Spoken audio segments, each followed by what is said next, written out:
জানেন তো, ছোটবেলা থেকে আমরা একটা গান শুনেছিলাম, এখনো শুনি, সংসার সুখী হয় রমণীর গুণে।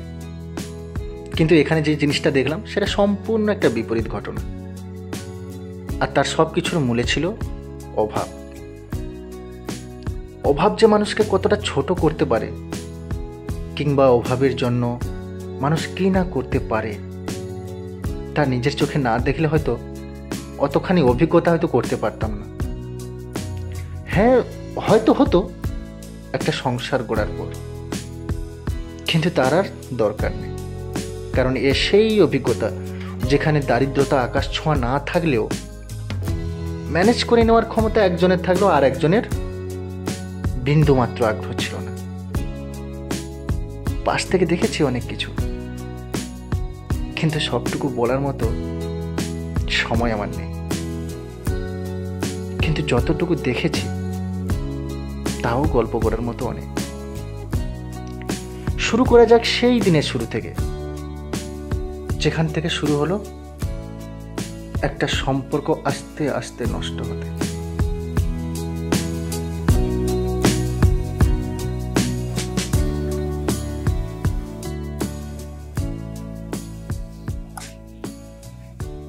গীতা,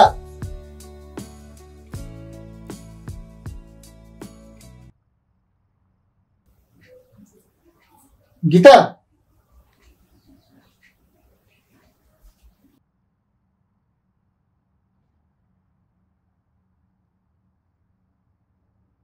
ও তুমি চা খাচ্ছ?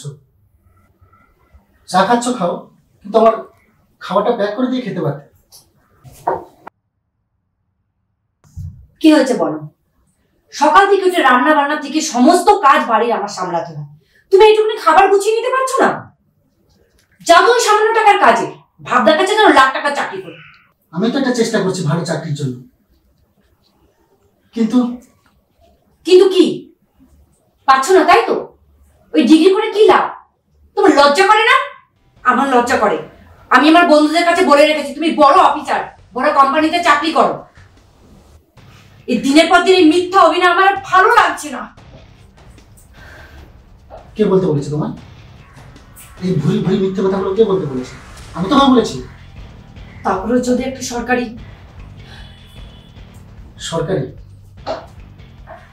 বাড়ির কোনো খবর রাখো তুমি? দিনের পর দিন কত মেধাবীরা রাস্তায় বসে ধর্ণা দিচ্ছে, আর এতদিন যারা স্কুলে পড়াতে যাচ্ছিল তাদেরও চাকরিটা যেতে বসেছে কিছু অযোগ্যদের জন্য। এসব খবর রাখো তুমি? তোমারও তো অনেক ডিগ্রি রয়েছে, তুমি তো চাইলে একটা ভালো চাকরি করতে পারো। আর কি উপায়, সেই রাস্তায় হাঁটতে বলি। বাবা আমাকে বলতো তুমি একটা অপদার্থ। বাবার অমতে ভালোবেসে আমি তোমায় বিয়ে করেছি। এতদিনে বুঝেছি বাবাই ঠিক ছিল। অপদার্থ? তুমি অপদার্থ?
হ্যালো, গীতা, বলছিলাম কি, আজ তোমায় রান্না করতে হবে না, আমি এখান থেকে খাওয়া নিয়ে যাচ্ছি।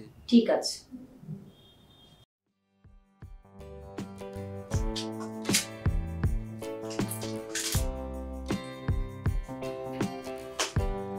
আজ দুপুরে লাঞ্চ করেছিলেন? হ্যাঁ করেছি। আজ তোমাকে সকালে এইভাবে বলাটা আমার উচিত হয়নি, বড্ড বেশি বলে ফেলেছি। তোমাকে হার্ট করার জন্য সরি। It's okay.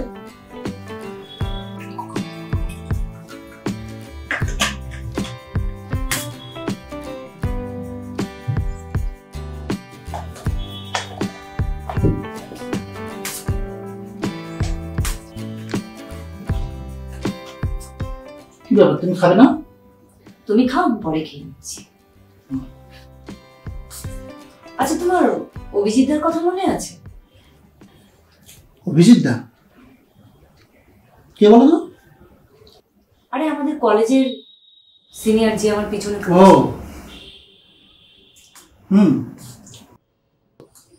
জানি তো, যে আমাদের সম্পর্কটা জানা সত্ত্বেও তোমার পিছনে সবসময় লাগতো।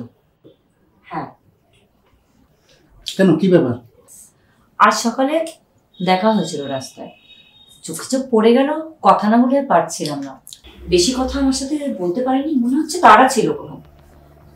কাল আমি ওনাকে আসতে বলেছি। তুমি কেন ওনাকে আবার ডাকতে গেলে? সে তোমার জানতে হবে। জানতে হবে না? ওসব নিয়ে তোমার ভাবতে হবে। ভাবতে হবে না মানে? কেন ডেকেছি, কি জন্য ডেকেছি, চুপ করে খাও তো তুমি।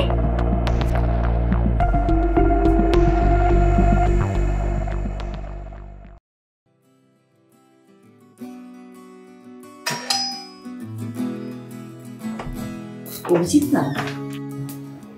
হ্যাঁ আসুন।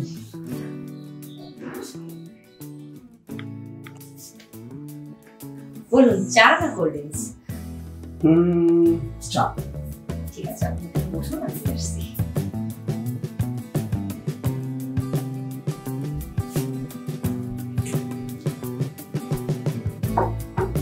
চা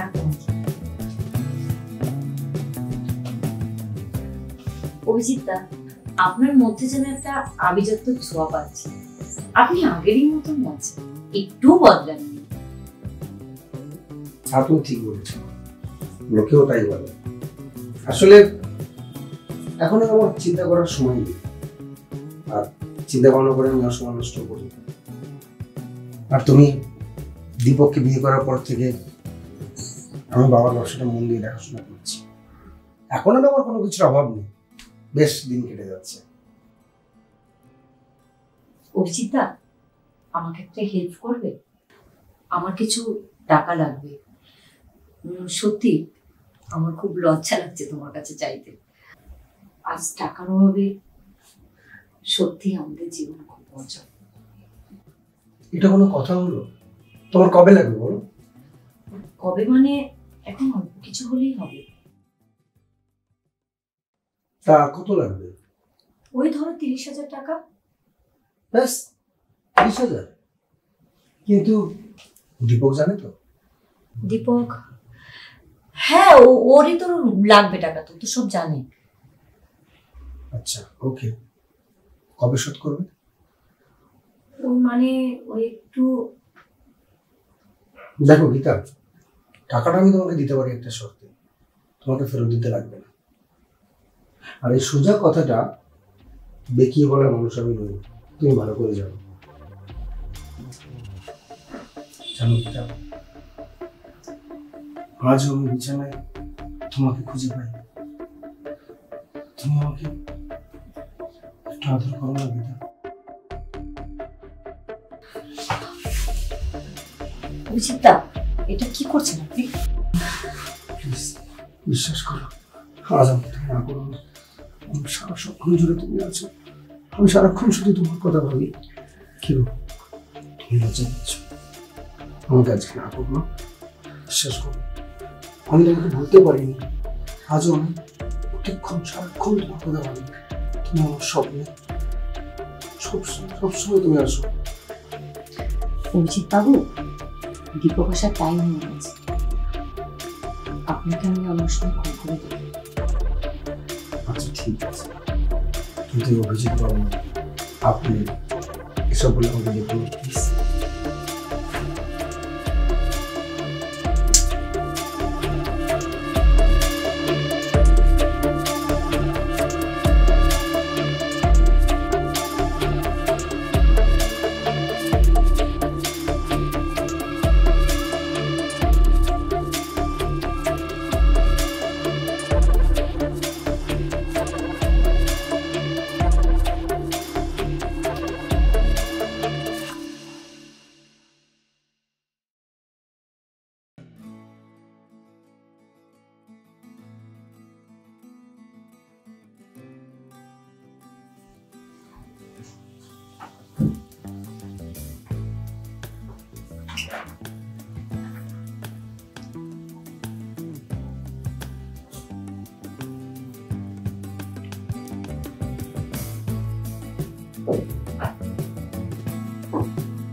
জানো আমার বন্ধুরা না সবাই কাশ্মীর বেড়াতে যাচ্ছে। ও ভালো তো, তা কবে? সামনের মাসে। আমরাও যাব। আমরা যাব মানে? অসম্ভব। তুমি জানো ঘুরতে গেলে কত টাকা খরচা আছে? ও নিয়ে তোমার ভাবতে হবে না। ভাবতে হবে না মানে? অতগুলো টাকা তুমি কোথায় পাবে? তোমার বাবা দিচ্ছে নাকি? ধরে নাও লটারি মিলেছে। লটারি? কিসের লটারি? আচ্ছা তোমার এত প্রশ্ন কেন বলো তো? কিসের, কেন, কোথা থেকে? তুমি তোমার হাতের কাজটা শেষ করো, রাতে ডিনার করবো।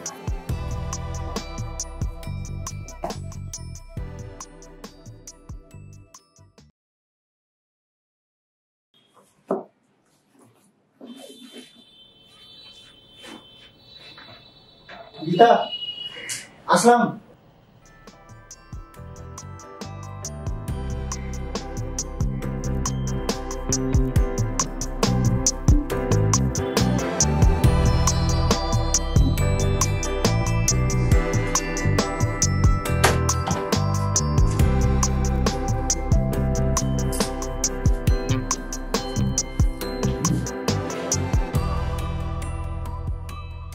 তুই হ্যাঁ ওই দুর্গাপুরের ডিলটা ভালো করে শোন, ব্যবসায় কিন্তু খুব লস হচ্ছে, এটা কিন্তু সাবধান, হ্যাঁ কোনো রকম ভুল না হয়।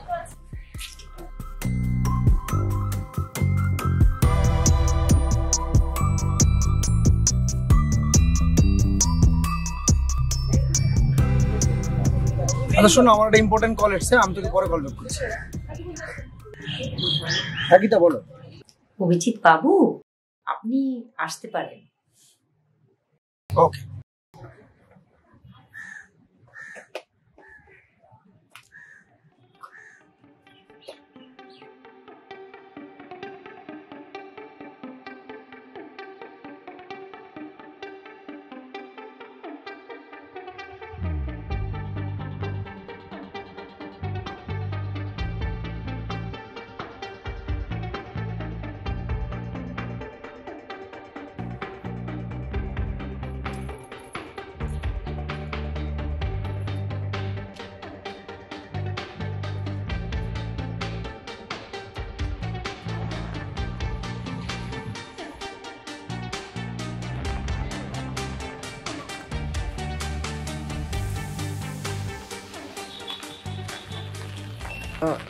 হ্যাঁ স্যার বলুন।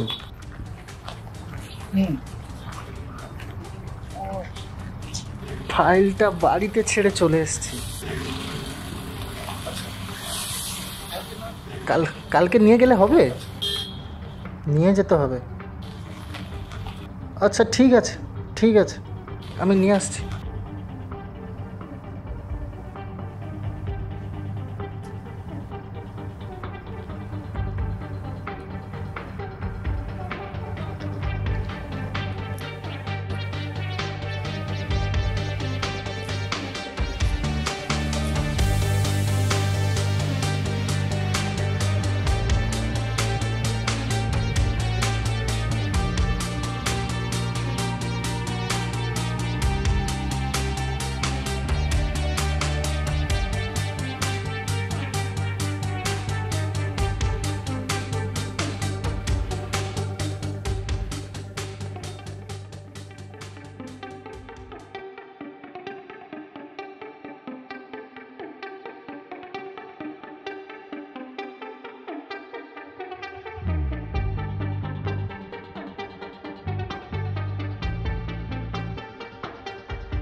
আজ আসতে এত দেরি হলো?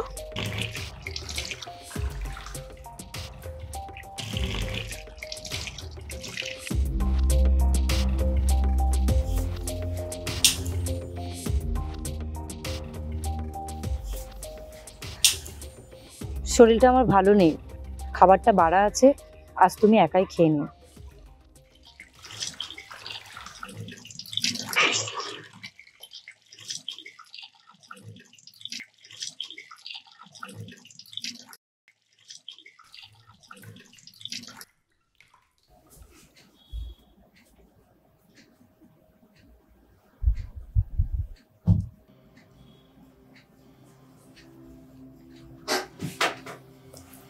কি হলো, তুমি খাবে না? আমার শরীরটাও ভালো লাগছে না। খাবে না যখন লাইটটা বন্ধ করে দাও। কি দেখছো এমন ভাবে তাকিয়ে?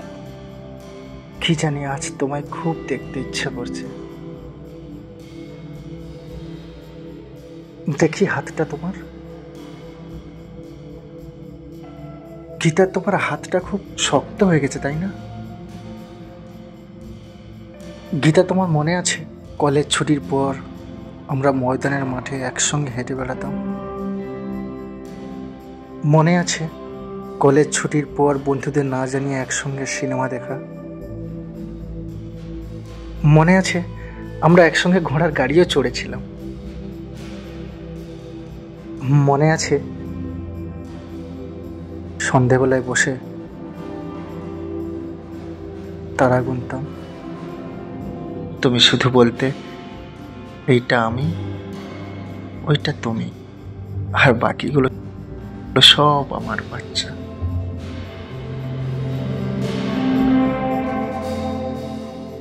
গীতা, গীতা,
দীপক, দীপক,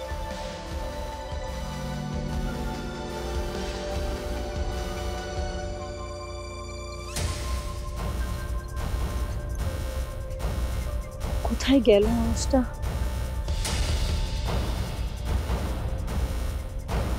কি জানি, কোথাও তো দেখতে পাচ্ছি না।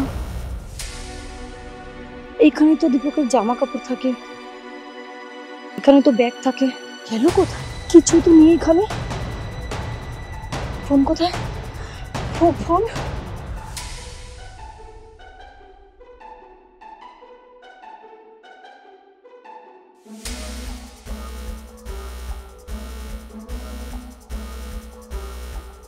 সুস্থ সুস্থ কেন?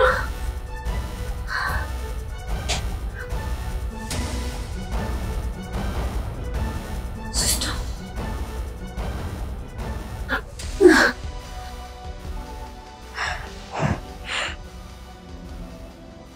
বারে বারে সুস্থ বলছে কেন?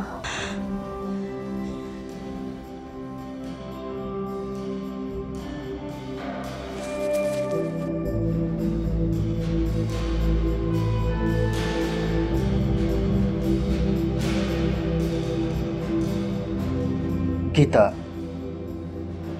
আমি সেই পুরুষ যে তোমার জীবনের একটা বড় অভিশাপ হয়ে এসেছিল।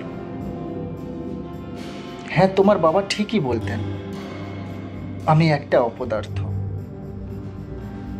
তাই এই অপদার্থ থেকে তোমাকে আজ মুক্তি দিলাম। তুমি আমায় ক্ষমা করো প্লিজ। আমি অনেক চেষ্টা করেছি তোমাকে সাজিয়ে রাখার জন্য, কিন্তু আমি পারিনি। আমায় ভুল বুঝো না।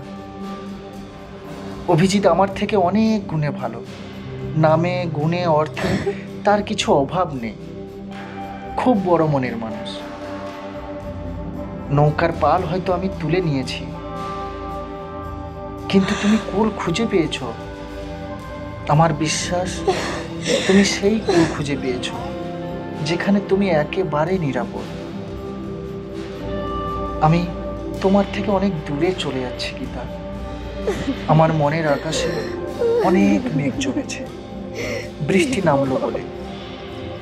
বৃষ্টি শেষে হয়তো দেখবো আকাশ অনেক পরিষ্কার, সূর্যের ঝকঝকে আলো, দিনান্তে গভীর আকাশ ভরা তারা, নক্ষত্র, চাঁদ, আর তাদের মাঝে নিঃসঙ্গ একলা। আমায় ক্ষমা করে দিও গীতা। ভালো থেকো। তোমার শুভাকাঙ্ক্ষী।